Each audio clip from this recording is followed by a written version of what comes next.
Princess Castro at narito ang mga napapanahong balita. Pansamantala munang isinara sa mga motorista ang Cannon Road sa Tuba, Benguet upang maiwasan ang insidente dulot ng madulas na kalsada. Ayon sa Department of Public Works and Highways Cordillera, kasalukuyang isinasaayos ang Camp 2 upang buksan ang isang seksyon ng kalsada para sa mga motorista. Pinapayuhan naman ang publiko na dumaan muna sa Marcos Highway at Asinangalisan San Pascual Road bilang alternatibong ruta.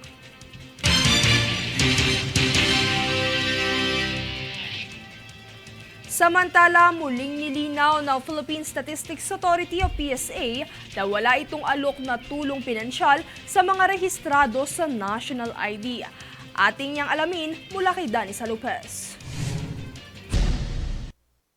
Nilinaw ng Philippine Statistics Authority o PSA sa publiko na walang katotohanan ang kumakalat na tulong pinansyal para sa mga rehistrado at mayroong National ID.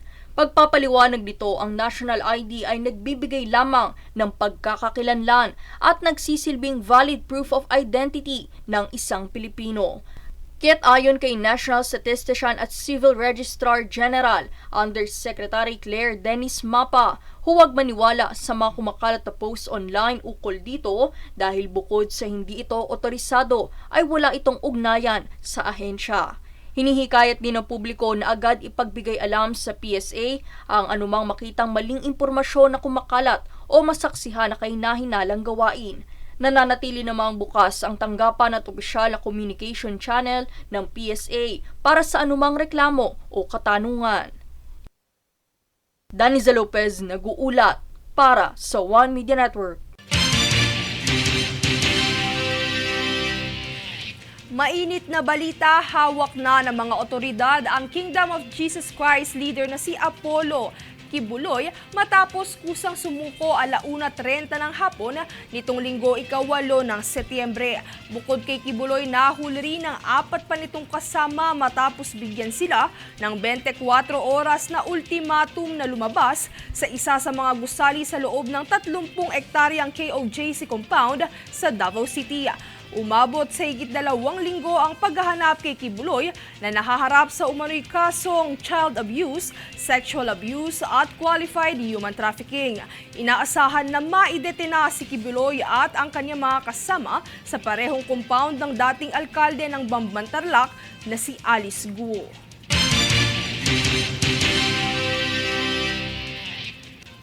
Kami ang boses ng pagbabago. Ako si Princess Castro at ito ang News Force. Sa ulo ng mga balita, Alice Guo humarap muli sa Senado matapos bumalik sa bansa. Kongreso nais imbestigahan ang pagkakasangkot ng mga Duterte sa pagtatago ni Kibuloy. VP Sara nais panagutin ng Kongreso sa 5 bilyong pisong food waste mula sa DepEd feeding program. Higit 18,000 posisyon paglalabanan sa 2025 elections. Presidential Museum sa Dimension, maaari ng pasyalan ng mga turista. Para Games 2024, opisyal nang nagtapos. Patas at pantay na balita, komprehensibong ulat para sa pulso ng masa. Ito ang News Force.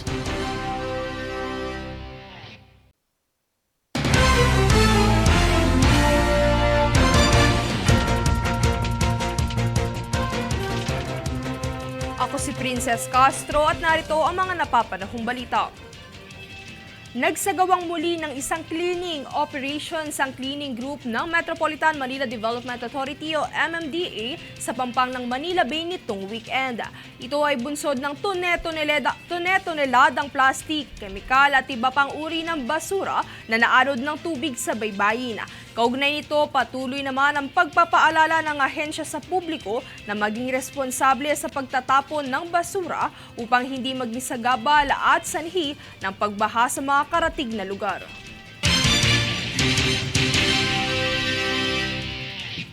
Sa iba pang ulat, isang fake news umano ang ikinakalat na impormasyon ng Medical Action Group ukol sa pag-aalis ng Department of Budget and Management o DBM sa mga benepisyaryo ng PhilHealth.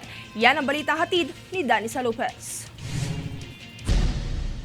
Binigyang linaw ng Department of Budget and Management o DBM na walang katotohanan ang paratang ng isang Medical Action Group patungkol sa tinanggal na 30 milyong benepisyaryo ng Philippine Health Insurance Corporation o PHIC. Base sa nasabing post, kabilang umano rito ang mga miyembro ng Pantawid Pamilyang Pilipino Program o 4Ps, mga senior citizen, persons with disabilities o PWDs, at dependents. Paglilinaw naman ng DBM, wala itong kakayahan na mag-alis ng PHIC coverage o bawasan ang mga miyembro nito sa ilalim ng inaprubahang General Appropriations Act.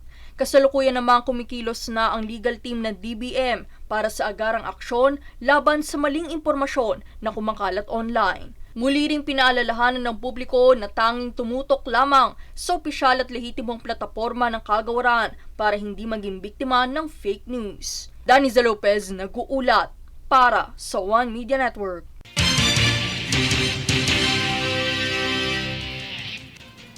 Nasa 18,271 na posisyon ang inaasahang paglalabanan ng mga sasabak na kandidato para sa 2025 midterm elections at Bangsamoro Autonomous Region in Maslim, Mindanao parliamentary polls. Inaasahan ng COMELEC na aabot sa 250,000 ang mga tatakbong kandidato para sa susunod na taon. Kaugnay nito, aarangkada na ang filing ng Certificate of Candidacy ng mga kandidato sa unang linggo ng Oktubre.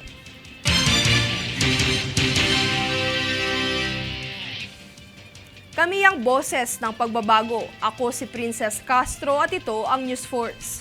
Sa ulo ng mga balita, Alice Go humarap muli sa Senado matapos bumalik sa bansa. Kongreso nais imbestigahan ang pagkakasangkot ng mga Duterte sa pagtatago ni Kibuloy. VP Sara nais panagutin ng Kongreso sa 5 bilyong pisong food waste mula sa DepEd feeding program. Higit 18,000 posisyon paglalabanan sa 2025 elections. Presidential Museum sa Dimension, maaari ng pasyalan ng mga turista. Para Games 2024, opisyal nang nagtapos. Patas at pantay na balita, komprehensibong ulat para sa pulso ng masa.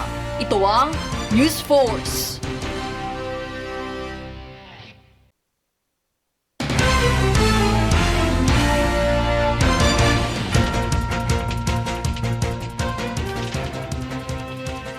Ako si Princess Castro at narito ang mga napapanahong balita.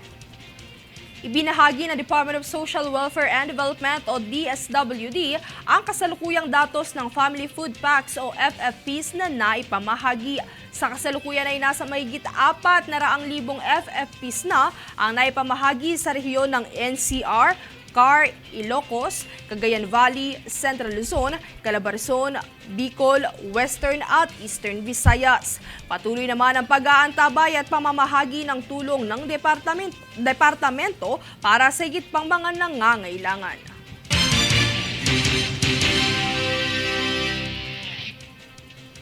Bilang paghahanda sa isasagawang International Halal Showcase 2024, nagpulong ang mga stakeholder ng kaganapan sa pangunguna ng Department of Trade and Industry nitong kamakailan. Ang detalye alamin sa aking ulat. Sa pangunguna ng Department of Trade and Industry o DTI, nagpulong nitong kamakailan ang mga stakeholder na kasama sa isasagawang Malaysia International Halal Showcase 2024. Ang talakayan ay sinagawa bilang paghahanda ng kagawaran, ambasador ng Malaysia at 21 kalahok ng Micro, Small, Medium Enterprises o MSMEs sa naturang inisyatibo. Napag-usapan ang mga iba't ibang pamamaraan at estratehiya kung paano higit na mapapaunlad ang mga produktong halal ng bansa sa internasyonal na merkado. Bukod dito ay tinuon din ng naturang pulong ang pagtatatag ng public at private partnerships, halal certification at competitiveness sa global halal market. Ang inisyatibong Halal Showcase ay nagmula kay Malaysian Ambassador His Excellency Datu Abdul Malik Melvin Castellino. Nitong kamakailan lang ay sinabi ni Ambassador Castellino sa isang panayam sa ika-67 anibersaryo ng Araw ng Malaysia na ginanap sa Makati City na kasama sa mga layunin ng kanyang tanggapan ay ang pagsulong sa industriya ng halal sa bansa. Ito anya ay hindi lamang para sa ikauunlad ng kultura ng dalawang bansa, kundi pati na rin ang pagdagdag nito sa matibay na relasyon ng Pilipinas at Malaysia. Princess Castro nag-uulat para sa One Media Network.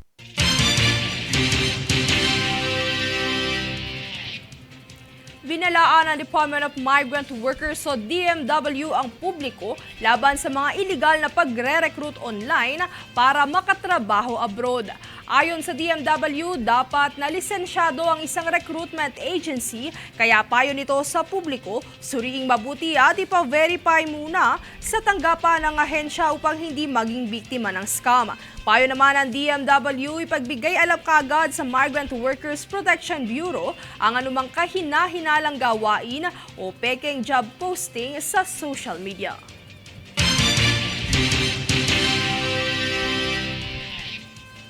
Kami ang boses ng pagbabago. Ako si Princess Castro at ito ang News Force. Sa ulo ng mga balita. Alice Go humarap muli sa Senado matapos bumalik sa bansa. Kongreso nais imbestigahan ang pagkakasangkot ng mga Duterte sa pagtatago ni Kibuloy. VP Sara nais panagutin ng Kongreso sa 5 bilyong pisong food waste mula sa DepEd feeding program. Higit 18,000 posisyon paglalabanan sa 2025 elections. Presidential Museum sa Dimension, maaari ng pasyalan ng mga turista. Para Games 2024, opisyal nang nagtapos. Patas at pantay na balita, komprehensibong ulat para sa pulso ng masa. Ito ang News Force.